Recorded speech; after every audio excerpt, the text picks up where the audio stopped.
have a few people they can buy from, and we're the leader in that equipment basis. So basically, when they go to order new equipment, they look at the Hunter. That's where the training centers nationwide all use our equipment. That's because of the accuracy, the repeatability, and the quality. So that makes a big difference when you come to a shop. One is getting alignment, but two is getting a good alignment. So a lot of people can do it, and it's the quality of it that really matters. So basically what we're going to talk about today is tires, what they can do to affect. Anytime your alignment is off, and you have what's called a rolling resistance.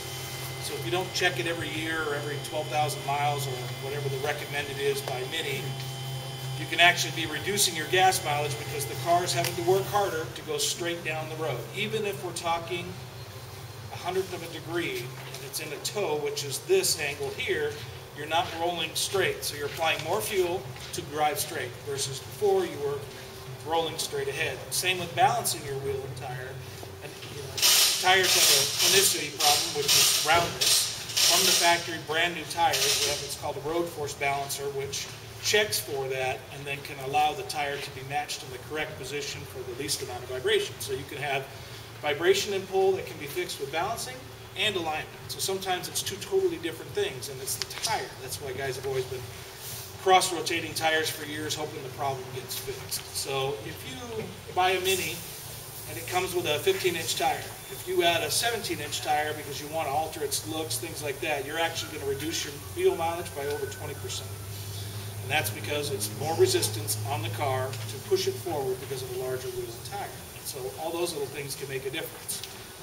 So any questions? Is anybody?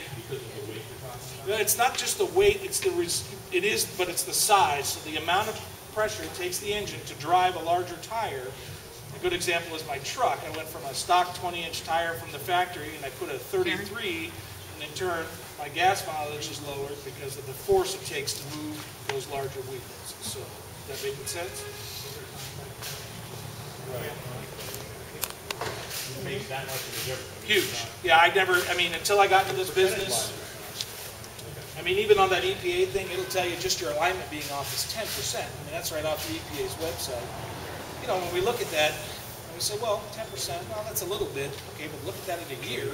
Gas fluctuates from 3 to 4 to, if you're like me, I drive 300 to 500 miles a week. So you can see how that, just a 3-cent in gas increase does to me weekly, let alone monthly and annual and things like that. So anytime we can help reduce those kinds of things with just simple maintenance on our cars is what we're really trying to get people to understand is, we buy them, we drive them, yeah, we get the oil change pretty regularly, but we kind of forget about the regular wheel balancing, the regular alignment services, and all those things can help the life of your car, the life of your tire. Tires are not cheap, we all know that. The smaller they are, it's funny, they're actually more expensive sometimes because they're smaller. How they work that is totally beyond me. So, big ones like mine are, they're expensive, but somehow something like that is just as much. When we look at it, that makes no sense whatsoever. So any questions so far about anything that we're talking about? Yes, sir. Tire profile.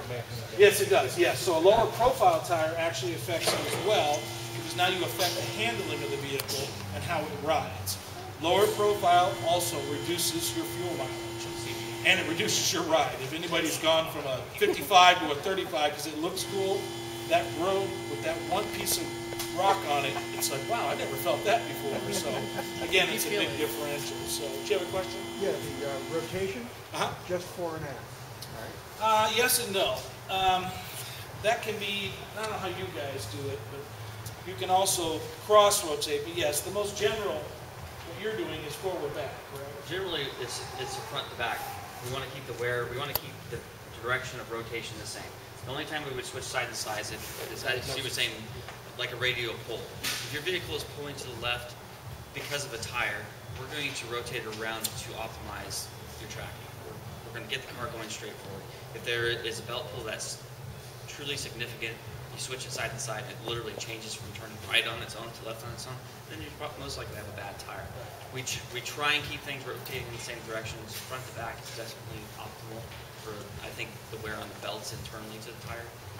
But in the case that there might be, your car may be better served going down the road and getting better wear out of your tires, we may locate them just to the spot where they would wear the best. And that's what the machine can actually do for them, is help them place the tire with the most the least amount of vibration, where we feel it the most. So always the best tire always goes on that front left tire, because that's where I'm sitting. Of course, I should say this for anybody that sits in the passenger seat a lot, maybe your significant other, you may want to put it on that side. Regardless, generally, yes, it's front to rear. Cross rotation is usually a diagnostic problem, or if you're really just trying to get the absolute maximum out of your tires. But anytime you start to get tire wear on a newer car, it's actually more in the rear than it is in the front. Why that is now with independent rear suspensions, but I'm noticing more and more rear wear than I am front wear at the beginning, unless we're, there's my stop against the concrete. You know how we park sometimes, there's a concrete block there. Just that nudge on the car like that can be enough to trigger it. And you know, the bigger the car, the less effect that has. But the smaller the car, it makes a huge effect. How many times do you guys get cars that, you know, you pulled out and you actually went over that curb or something, and it can be enough. I mean, people are smiling and they realize, yeah, it's happened to me, and things like that happen. So, do we have any other questions at all? Yes, sir. How does going up one tire size, like from 205 to a 215, Okay. how does that affect the warranty? The what? The warranty? So long as you stay within the factory recommended tire size and wheel combination, I don't see it affecting your warranty. Now, there's a lot of variables to that. Obviously, if you're using a factory wheel, your offset and everything is going to be correct. If you're using an aftermarket wheel, 9 times out of 10, we get a car in here with aftermarket wheel, it doesn't even have the spacers in it to meet the hubs. So it's not even hub centered. That right there is a problem. You can lose a wheel because it's riding on the lug bolts instead of the center hub. I mean, those are the things that are going to affect a warranty issue. If you stay within the factory specifications, you know, look at the tire size inside of the door, a lot of times it will have 2 different wheel and tire combos. If you stay within that specification, I really don't see it affecting. Or like warranty. if you have a model that has 3 different tire classes, 16, 17. I mean, as long as that car has one of those 3, in that, are you still okay in that point? It's a matter of changing. You're more about going from 205 to maybe 215. 215.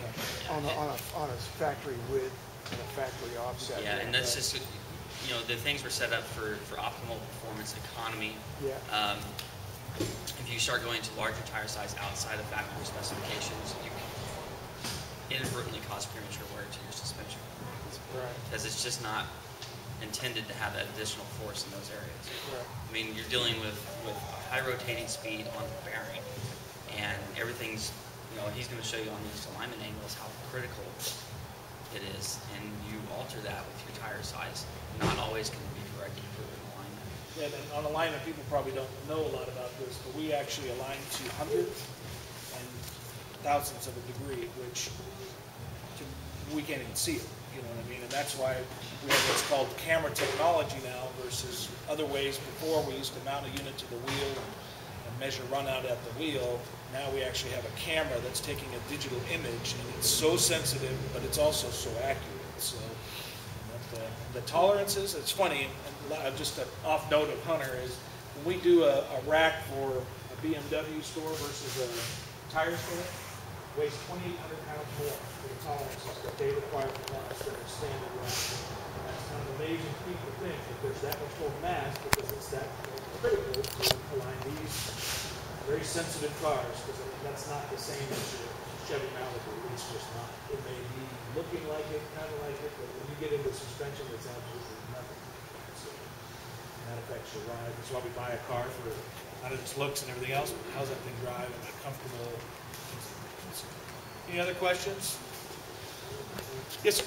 Probably it goes back as well, similar to the low profile tire, but I'm assuming shocks have very similar effect as the low profile tire to gas mileage, as you were saying earlier. Yeah, and so you're going to get more resistance. In other words, you're going to, that shock's going to work harder with the lower profile tire. You're just doing this because you don't, the tire is not absorbing the I'm resistance. talking more about the age of the shock. Oh, correct. Yes, yes. Same exact thing that, you know, as time goes, and also with some of these shocks, it can affect your camber and your caster because of the wear on the shock. It's not forcing the tire flat onto the road. In turn, we get that cupping. If you ever rub your hand across your tire and it's not smooth as a tire can be, but you'll feel a feathering where everything's kind of raised, that's a shock problem and an alignment problem. Could be one or the other, but 80,000, I don't know how frequently you guys change shocks. If it's It's one of those things where 100,000 and never worry about it. if you jam the vehicle and you get a certain amount of movement out of it, see the wear, a balance and a half out of a car. If you jounce the suspension,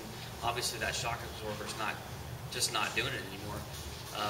Leakage and cracking and visible signs of wear. For the most part, our vehicles are, still young. A lot of them haven't hit that 100,000 mile mark, so we really haven't seen a worn out shock. It's usually from an As impact. we all know around here too, is we have the smoothest roads. Oh, yeah. Oh, yeah. Sorry, I said to point that out. That's what will do it to your shock, is a big old pothole.